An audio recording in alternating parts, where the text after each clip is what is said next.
Hey, football fans, this is Gary Greene, longtime Las Vegas sports bettor and professional handicapper here in Las Vegas for the past 35 years. And this is your Gary Wins College Football Week number 10 betting nuggets of the week. And hopefully we will help you out, get a little bit better informed. And we got some great marquee matchups, really, to me, the best and biggest big game college football slate this weekend. And a rare sighting of Navy undefeated taking on Notre Dame in a gigantic game for the Navy kids. So I'm excited for that one because I always root for the academies. But this is their toughest test of the year, and we'll get to that game in just a second. But I want to do a quick early part of this video on the look ahead games. There's really only one situation in college football that's a look ahead game. You always want to be careful of that. I've taught you that on one of my tips videos. But the look ahead possibility, and it's not like it's a gigantic one because they have a pretty tough game tomorrow, but it would be Penn State. And the reason is that Penn State plays Ohio State next week. And that's really the game that they would have circled as the big daddy game, because if they were to pull that one off, Michigan is not what they were in years past. So they would have the driver's seat in the Big Ten. So little opportunity there for a letdown, possibly a little peek ahead, especially being a touchdown favorite against Wisconsin. In the NFL, we actually have four spots. Basically, Houston is at the New York Jets. And I would say, going back to the Penn State game, the possibility for a huge look ahead is strong. Okay, the next game in the NFL was the Thursday game, Houston at the Jets. So Houston is hosting Indy at home. There's always an opportunity here where they might peek ahead to the big Thursday game to go against Aaron Rodgers and be on national TV. But I would say that there's not really, very low. Then we have the Detroit Lions, and they're going to take on Green Bay next week. Now, of course, on Sunday, they're the biggest favorite on the board at 11.5 point favorites against Tennessee, a game that they just basically have to show up for, and they're going to be able to come out away with a victory. But the look ahead factor is very high. That would be the highest of this card that I'm going to talk about right now, these 5 games total. This is a situation where they know it. They may go a little vanilla this week. You know, you could always pull the starters late if you're ahead by 17 points. The Redskins did it, or excuse me, the Commanders did it a couple weeks back, and you thought, wow, there's still a lot of game left here. You never know, but that's a big game against Green Bay for the division next week, so that's a high probability. The next one is the Miami Dolphins at Buffalo, and even though Miami stinks, as far as I'm concerned, they're the worst coach team, the worst adjustment team as the game progresses in the league by far. They don't show any real fight anyway, but they got Buffalo next week, and so they have a game on Sunday against Arizona. That's not even a game in the same conference, and they're a 4.5 point favorite. Obviously, Tua coming back should give them a little bit of a boost. But, you know, you're playing at Buffalo next week, and that's the big daddy game. That'll be the make or break game to either change their season or end it for them, because if they were to lose on Sunday, it might not even matter anyway. But if they can just pull a game, a win here on Sunday, then the opportunity next week really rises then, that if they could knock off Buffalo, this slow, sluggish start would be all in the past, and they would have a great opportunity to help themselves going forward. So that probability of a look ahead is probably medium. The next one is Dallas at Atlanta, and Dallas, I would say there's no look ahead because they've lost already too much, and there's no reason for them to really look ahead to Atlanta. Again, that's not like if it was the Eagles next week, I would say high probability, but I would call that very, very low due to the fact that they already have a few losses now. Take into consideration, there's 2 teams next week on a bye, and they're Pittsburgh and San Fran. And sometimes I've noticed with certain teams, we're in the middle part of the year. Some of these NFL teams got a bye early in the year, which I thought was way too early. Nobody needed a bye at that point. But now we're getting closer to the middle part of the season, and some teams are a little bit banged up. And one of those teams is the 49ers. And the 49ers are just decimated across the board with key big time injuries. So there's always the possibility that they're peeking ahead, that suitcase being, all ready to go for maybe a mini vacation somewhere for 2 or 3, 4 days when they're getting that little mini break. And so I would be a little weary of the 49ers anyway because of the injuries, and they don't have an easy game. Again, they're playing a hungry Dallas team that can't look past either. So that game, I would be a little worried about this San Francisco, just due to the fact that I just think that they're missing way too many pieces, and I they're just trying to get to that break. That was the mark anyway weeks ago when McCaffrey would probably return after that bye week. So, high probability. I'd be worried about San Francisco, not just because they're banged up and they're not playing well, but Purdy doesn't have anybody to throw the ball to. So that's our look ahead segment here, real quick. And I know I stuck a little bit of that NFL in with this Week 10 college football nuggets. But let's go right now to the game I was just talking about, Navy and Notre Dame. So Navy's a 2-touchdown underdog. A lot of play coming in on Notre Dame of late, the last, say, 36 hours. Navy coming in undefeated. They've played one of the 3 weakest schedules in the league so far. This last week's game for Navy, if you just looked at the final score, you would say another big win for Navy because they won 51-17. But in reality, they did not play well at all because they only had 288 total yards, but they were plus 5 turnovers, and that made all the difference. But they've had a couple of clunkers, even though they're undefeated. So now they're going to go against their toughest test. The only good news for them is the fact that it's very hard for teams in mid-season to prepare for this type of offense, and they've thrown in a lot of mix, 3 different types of option, really, and now they're passing the ball a little bit. So since they're passing it a little bit more, I give Navy a little more opportunity to pull an upset. It's probably not going to happen. I would be surprised if they can get +2 or +3 in turnovers, then yes. But the fact is that the top the secondary player for Notre Dame, who is basically an All-American type player, he's out. So that could open up the door for maybe 1 or 2 big pass plays because, in the past, when you just run the ball over and over and over and over, you never could get in any type of rhythm. So I like the fact that Navy has crossed it up this year and Army has too. And they're throwing it more than 2-3 times a game. So at least the receivers, if you're never going to get the ball, you're not running crisp routes. I watched that for years, and I don't know what these coaches were thinking. And I think the coaching change for Navy was the greatest thing that they could have ever done. So there is an opportunity there, but they're going to have to play a perfect game. The next game is Indiana. And this team, I said on a lot of radio shows that I'm a guest on it. And week number 2, after just one game, that I felt the best head coaching hire of the offseason was Indiana and Kirk Cignetti. This guy is just a mastermind. He has done it all. He's won at the lower levels, but I thought they were getting a really good guy, just like Kansas State got when they got their head coach a couple years from the North Dakota, down in the Dakotas. They play some good football. And this is a situation where Indiana, they did some good work in the transfer portal. They had a great quarterback in Rourke, a kid that was a savvy, like a veteran type quarterback. But Rourke is out, so a lot of people immediately, me including, if I see a key quarterback is out, I want to make sure that kid that's a backup is capable of coming in and continue to keep the ship rolling. And the ship's rolling because this Indiana team's good on offense and defense. They have other playmakers, so it's not going to be all on the new quarterback's shoulders.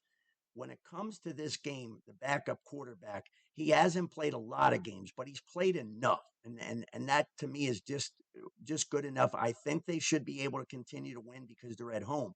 If this game was on the road, it might be a little bit of a different story because at Washington's a tough place to play. But they are 7-0 and 7-0 against the spread. So this team has been nothing but money. If you hopped on the Indiana train in the beginning of the year, you made nothing but money. The fact is that I've actually been on Indiana, but I've been on Indiana on the team total over a couple of times, and they've cashed for me. I haven't been on them every week. The situations didn't arise for me. But the fact is that the totals that I took when I took them over, they went flying over, and I like this offense. I think they can score a lot of points each and every week, even with a backup quarterback. The next one is Miami of Florida, and a team dear and near to my heart that I just can't stand. I just dislike this team for my whole life, but I also dislike this head coach. I think he's a moron. He's one of the worst in the country. But guess what? They have one of the best 3 quarterbacks in college football. And guess what? They have not beaten my team, one of my 2 favorite teams, Florida State, The last 3 years, they have not been able to beat them. It's been a rough go over the years for Miami. They've been down. Of course, we know Florida State's been up the last 5, 6, 7 years, whatever, for the most part. And last year, Florida State was able to beat them. And then the last time they played at Miami, Florida State won 45-3. So there are a lot of those kids still on this team for Miami that won't forget that game. That's one thing. But the most amazing disparity that I've seen in a long time from two big name high level programs, yards per game, Miami 577 per game, Florida State 273. And when my Florida State got their quarterback, Ugalele, I was crushed. I don't cry, but I almost was going to cry because I wanted them to get Ward. And in fact, instead, Ward went to Miami, and woo, what a difference this made. If Ward was on Florida State, they wouldn't be undefeated. He wouldn't have been able enough to overcome with this team. They have a lot of deficiencies, and their defense is not even close to what they were supposed to be, a top 5 type defense. But when you have a 300 total yard discrepancy, that is a lot. And I know the line's big, but there is nothing that I've seen out of my Florida State kids to warrant that they would make a run here in this game against Miami and this juggernaut team that has scored points on, it seems like, every possession. They're scoring, scoring, scoring. They can score in 2 plays, 3 plays, 5 plays. Ward is good. They have great receivers. The offensive line is playing fantastic. The running, they got speed. And, for years I used to go on the radio, and one of my favorite lines was saying speed kills. And if you ain't got it, you ain't winning. And if they got it in a huge disparity, they are kicking your ass. And that's what's going to happen here in this game on Saturday. Huge edge again because of the major revenge as well. So they will not come in there not ready to play.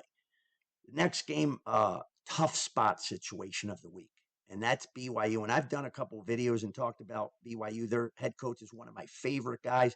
I just think this is an older group every year. So just like Utah is always up at the top of their conference, and the reason is their kids are 24 years old, some of them 25, whatever. They're married, they have kids.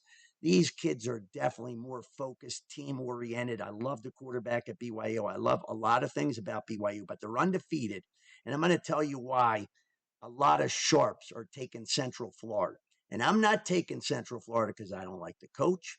I know I'll give them credit. They played pretty good the last couple weeks, so I'll give them that. Their quarterback, Brown, had 154 rushing yards last week. And that opened up my eyes a little bit. But the fact is that BYU, the one weakness they have, they're not that great against the run. So that's good for Central Florida. But you have a couple factors that you couldn't take a flyer here with this BYU, even if you kept taking them every week for a while. This would be the week to just get off and just sit on the sidelines because BYU is going cross country. They're playing an early time kickoff, the earliest that you could kick off for them, noon Eastern time, when they're almost close to a 2 time zone difference. And the difference as well is BYU's next game is the biggest game of the year, every year for them. And that's when they play their sister school over there, Utah. And they do not want to lose that game, just like Utah doesn't want to lose to BYU. So I'd be wary of this game. I'm not surprised some of the sharps that I talk to on a regular basis and see at the casinos when I'm making my bets, guys I've known for years that are professional sports bettors like myself. I'm a handicapper too. A lot of sports bettors won't do it because there's no need for them to do the extra work. But I started doing this a long time ago, and I always felt that I do these shows. I did radio shows. I prepped for this video right here 5 hours just to try to give you some helpful betting information because my main goal really at this point in time, I got all the money that I need. My regular customers are going to keep paying me forever until I decide to hang it up, and I could hang them up right now. But I love this. I love crushing the books. I want people to crush the books because you don't have a great chance to beat them because they're crooked. A lot of these books are just a joke with the lines and the VIGs and just the way they block you. If you bet, start winning a little bit. So I want to destroy the book. So if I can helpfully give you some good information, that's what I'm going to keep trying to do. But that is a spot, BYU, that would be a no-no. even if I was on this team every week for say 6 weeks in a row and they were 6-0 against the spread like Indiana, and you want to keep rolling the dice, that's fine because they've already cashed for you, but not this spot. This is the one time I would hold back because this is a tough spot going on the road. They've had some really crazy close games. They won last week on a last-second miracle, basically, play for a touchdown that should never have happened. That was just a disaster by the opposing coach to allow that to happen. But they got it done, and that's why I say those kids. That normally don't want to bet against that type of team either, because sometimes each year there's 3 to 5 teams that the mojo, everything is going and nothing cracks them. And that might be BYU. If they win this game this week, wow, sky's the limit because they're going to end up being in the championship game against probably at this point Iowa State. The Big 12's kind of down, but that's a fantastic year all around for BYU, whether they win this game or not. The next game is one of the teams that I try to look at teams to see if they're making progress. When they're lower level teams, I'm not really high on betting teams and if you're not in the top, say 40 teams, unless the situation completely warrants it. But I've been watching teams and I've been impressed the last couple of weeks with Colorado State. And a lot of people, don't like this head coach. I actually like this head coach. He's kind of even keeled for the most part. He understands he doesn't have a full loaded team. But the fact is that this team in this rivalry, sometimes there's rivalries that one team just dominates. I'll tell you that in a little bit on Kansas State. But Colorado State's 12-0, their last 12 against New Mexico. And they're 10-2 against the spread, the last 12 meetings.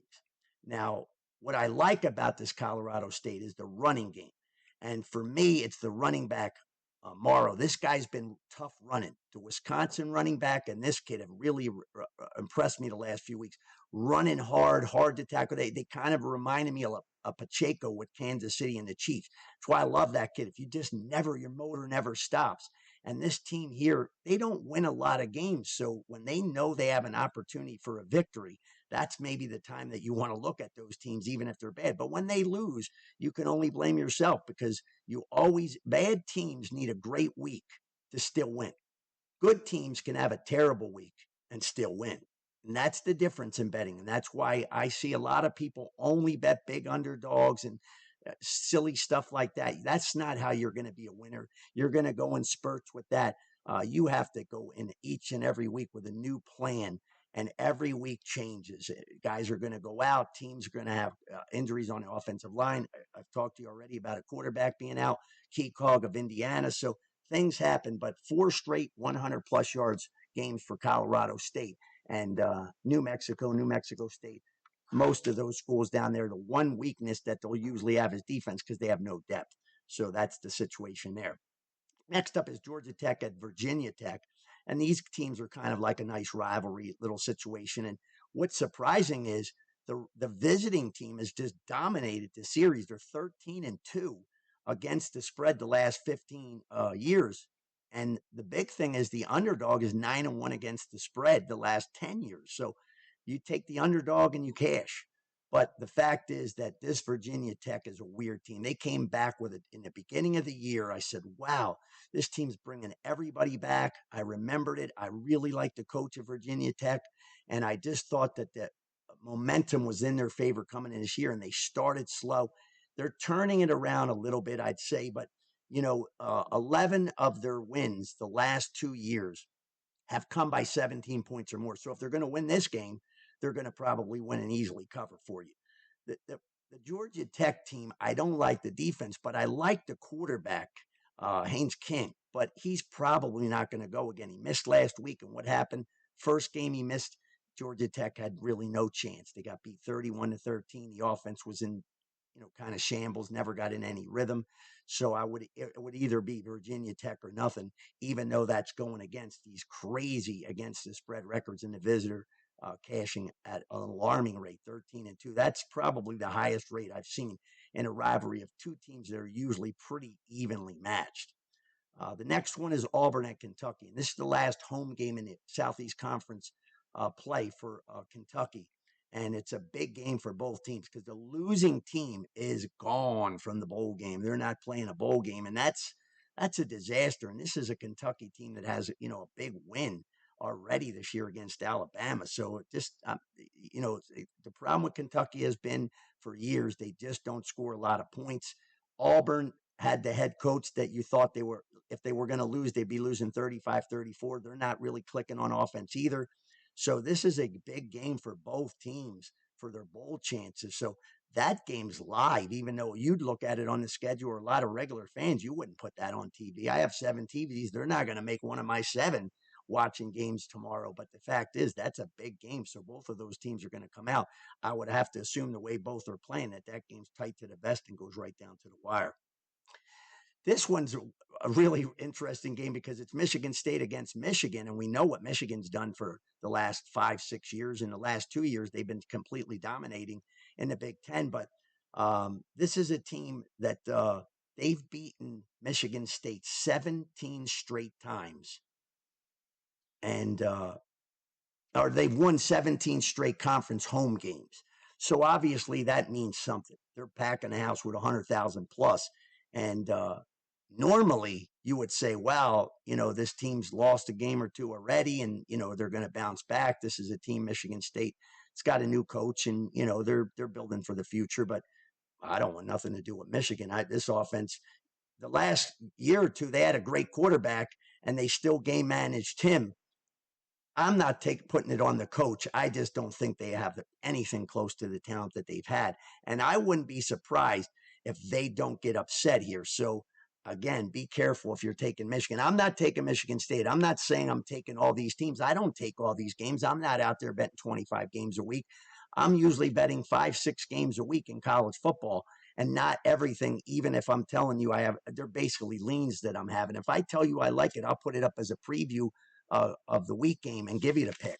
And been pretty good on that until the Vikings went out there and all they had to do was score 24 points to get a push, and they got 2 touchdowns on the first 2 drives of the game. I said, wow, this is even easier than I thought it was going to be. And then they implode for the rest of the game and they don't cover. So that's the 3rd time this year that I've had a game just seem easy as could be right out the gate in the NFL. And I've destroyed team totals, but sometimes things happen. And guy dropped the ball around the 8-yard line on a drive there. And I think it was late in the 3rd quarter.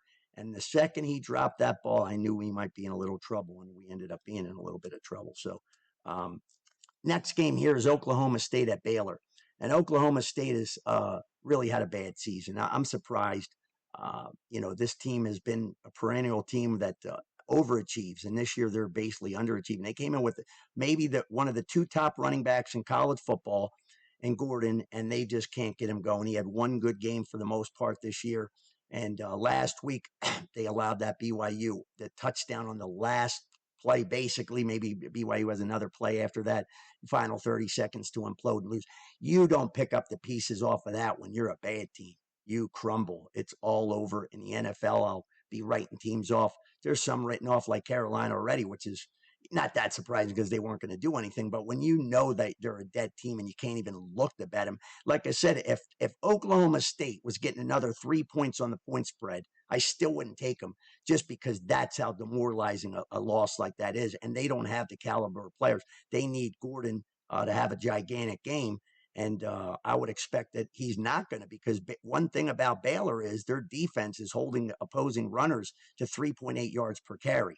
So how do they win? I don't know. I mean, I was impressed with Baylor last week, really impressed. And their head coach is job's on the line. So he's got to not just win, he's got to keep winning. And so he's already had he's got no more mulligans left, Coach Randa. So I would lean to Baylor in that game over Oklahoma State, just because it's called the crash. To me, I call it the crash theory. And I just can't see how Oklahoma State, this team stinks anyway, but how the hell are they getting up on the road at Baylor? Baylor gets on them ahead fast. Baylor could end up running out of there by a 30-point win. Another one, Missouri at Alabama. And before Missouri loses their quarterback last week and loses after they're running the table to start the year, you'd say to yourself, man, oh man, this is going to be a great opportunity for Missouri, because Alabama's got 2 losses for the first time before November and forever. Nick Saban's at home on the set in ESPN tomorrow. laughing because he as much as he's an Alabama fan, he wants them to lose. The egos are so big. That's why he stayed around so long. He wants them to lose, but they're not getting beat by this Missouri team. Now, Cook is slated to play, but the top running backs out. They have two other really strong, solid starters that are out for the game. And Alabama's going to have to you know, get well soon, immediately. They don't have no more chances for any more mulligans. They cannot lose another game the rest of the way to get to the college football playoffs. They have better talent. They're at home. Obviously, the line's now gone from like 14 to 17. So all the money people had been pouring on Alabama money when they heard that Cook and Noel were going to be out. And now that Cook is back in, it might trickle back down a little bit. But I just can't see. I hadn't been impressed. I don't want to call them frauds, but to me, Missouri was kind of a fraud. So I was going to stay away from them anyway, even though they have a good wide receiver, one of the best in the country. I like Cook as a quarterback, but I didn't see any other real pieces on that team for me to. I haven't been on or against Missouri at all this year. But again, I had my note here. They're a fraud team, and what's worse is they've played the 102nd schedule in college football. They played a very easy schedule. Now they're getting into the big part of it, and they're going to have to up their game times 5 to beat Alabama on the road. Texas, I've Vandy, and this is the opposite of the situation, as I just mentioned a couple games ago there, where Texas has lost a tough game. Now, they just were completely outplayed by Georgia, really. The offense couldn't get going. The rust showed again for Quinn Ewers, the quarterback for Texas. So this game here, though, is kind of like a trap game because when you're number one in the country, they didn't lose on a last second play, but they lost badly. So part of me would say they got to regroup and just, rally up and come back and show that they're why they should be included. They cannot afford a loss against Vanderbilt. And Vanderbilt, this team is like a team that's kind of like sneaky good. It's weird where there's a lot of teams, and this is usually good teams though. They play to their competition. So when they play somebody really good, they step it up. But when they play a bad team, they just don't get up. The morale's not there. The fire's not there. It's the opposite with Vanderbilt. They're getting up when they're playing these great teams, and they're playing bad against these like Max Sisters of the Poor. So hard to get a read there. But this quarterback, Pavia, he's gotten the job done. He's like a miracle maker. He has pulled upset City more than once, 2-3 times now against major college football programs at much lesser programs. And I like the coaching job that Vanderbilt's head coach has been doing so far. But again, you can't lay this big number with Texas. You just can't do it. I just don't see a big effort on the road, not at home, no home crowd. These are still young kids. They're still probably stunned that they lost. They still have a great opportunity in front of them, but I don't see them getting up for this game. The next one, though, is one of the games I talked about earlier in the beginning, and it's Penn State at Wisconsin, and Penn State's 6-0, Wisconsin's 5-2. And key part, again, is that Penn State has Ohio State on deck. But Wisconsin, to me, over the past 3 weeks is maybe the most improved team in college football. And why? Because the offensive line finally started playing the way we were supposed to, demoralizing defensive lines. The running game's gotten going, and they're just wearing teams out, wearing them out. So by the third quarter, the fourth quarter, this is breaking runs for the running backs. But the running back, Tyree Walker for Wisconsin, this kid's really impressed me. He's that Pacheco guy, for the Chiefs. He's just, you can't tackle him. He's just bulldozing. He's getting 6, 7, 8 yards on first down. And then all the playbooks opened up. It's making it difficult for the opposition. They've not played great teams. But my key is that you crush bad teams. You don't look past them. You go out and you crush them. That's what Wisconsin's done. They have a good head coach. He's been around. He understands what's going on. And I think that they can go toe-to-toe with Penn State here for not just the reason that Penn State might be peeking ahead, but Penn State on the road, to me, has always played way too conservatively. And they play not to lose. They're trying to get out of there. They're trying to steal wins, and I don't like that. You're given a touchdown, so you have to win by 2 scores, and that's tough to do. But again, the last 3 oppositions for Wisconsin, the Wisconsin defense held them all under 300 total yards. So they're playing really well. They haven't been on the field as much. They're not worn out, and and that's key going into a game against Penn State. The one thing that Wisconsin's going to have their best effort against is the superstar tight end for Penn State, because he can really demoralize you, and he was able to do that against USC in a big comeback, and so they're riding a little wave of momentum themselves, and they're rested as well. So, Coach Franklin, no, 0-4 versus top 25 teams, and or excuse me, Fickle was 10-4 against top 25 teams, and really it's Franklin that has not been good against top teams. So you have that in your favor if you're taking the touchdown with Wisconsin.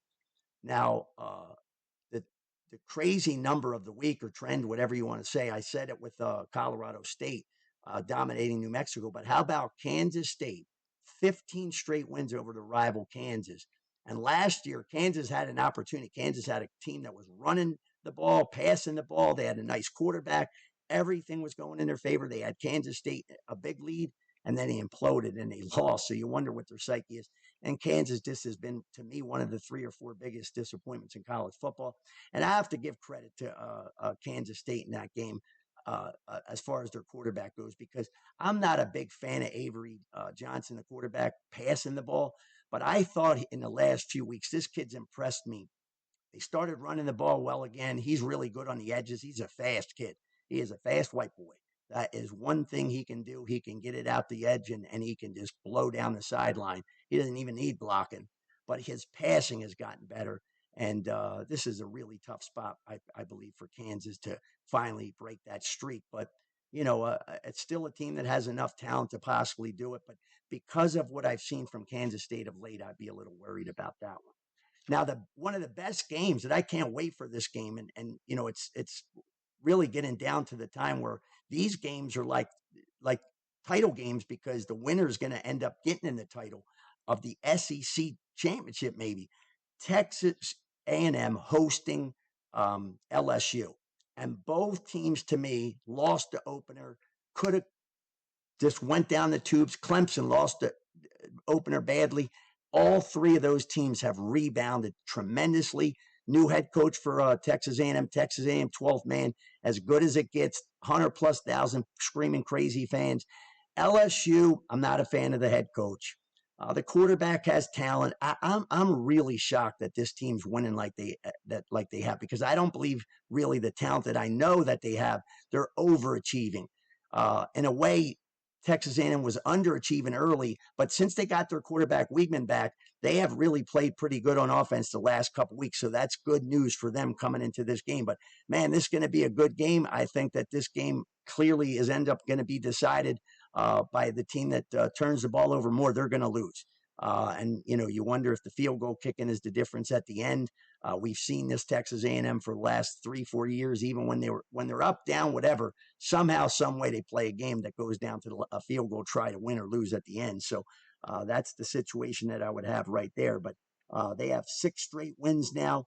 And again, they're moving in the right direction. Their offense has 75 points the last 2 weeks. So they kicked it in gear at the right time of the year. And I mentioned about the Kansas State already. So that's it for that one. And that's pretty much it. So I tried to give you as many betting nuggets as I could for this week's college football week 10 betting nuggets. And this is Gary Wins videos. I'm Gary Greene. And I've been here in Las Vegas betting for a long time. If you want, please subscribe to our channel here for videos. It'll update you to let you know when I post one.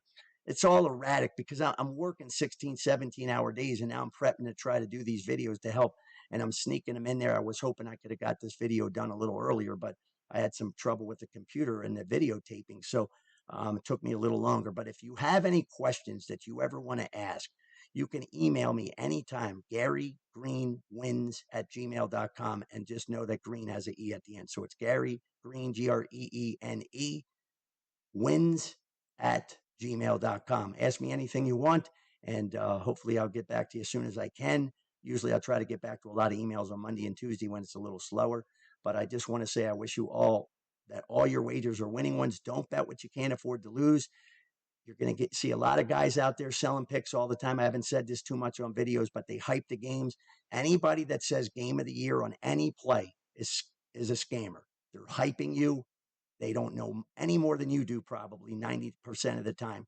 95% of the guys sell picks are not professional bettors. They're just professional scammers. And if they say that, then you just want to run far away. And the worst part is they prey on people when they're losing. So if you're losing, you don't have to bet every game. Button down your betting size a little bit and just take it easy and then try. There's a lot going on now. Hockey, NBA started now. You have Major League Baseball, World Series games. There's a lot going on. There's a lot on your plate. Don't try to bet 20, 30 bets a day. You're not going to be a winner at it. No way, no how. Try to find 3, 4 top bets that you really like and just keep it in that. And if you lose, you don't have to come back with the 6 and the 7 and the 8 o'clock games at nighttime. Just wait it out and live for another day. So hopefully that'll keep you in action, because that's the key. Most of you guys are not going to make a living at this. And the only reason I'm making a living is I have talent at it, but I'm willing to put in 16, 17-hour days. I'm tired every day. Every day I say, I think it's time for me to retire. But somehow once I wake up in the morning, man, I'm ready because I just want to crush the books. That's my goal. That's why I moved to Vegas. I left my family back east to come to Vegas and bet for a living. And that was the sole purpose, to just crush the books and crushing the bookie, who I'm not sure if I'm going to get paid or not. It's not the same thing. At least I know now. I go to the casino and I make my bet in the sports book.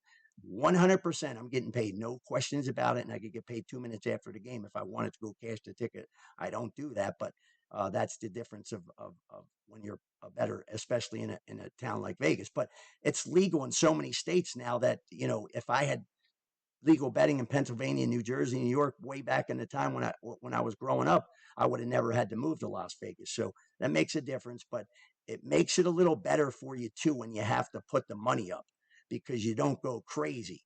And that's what really probably was always the best help to me from a young age, because when you're betting with the bookie, you can just start flying stuff. You almost forget what you're betting sometimes. But once I moved here and I had to put the money down, makes a big difference. So just bet carefully, tread, water as long as you can, have fun with it. And most of all, do not bet parlays.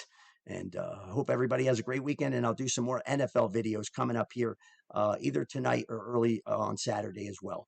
Have a great weekend, guys and gals.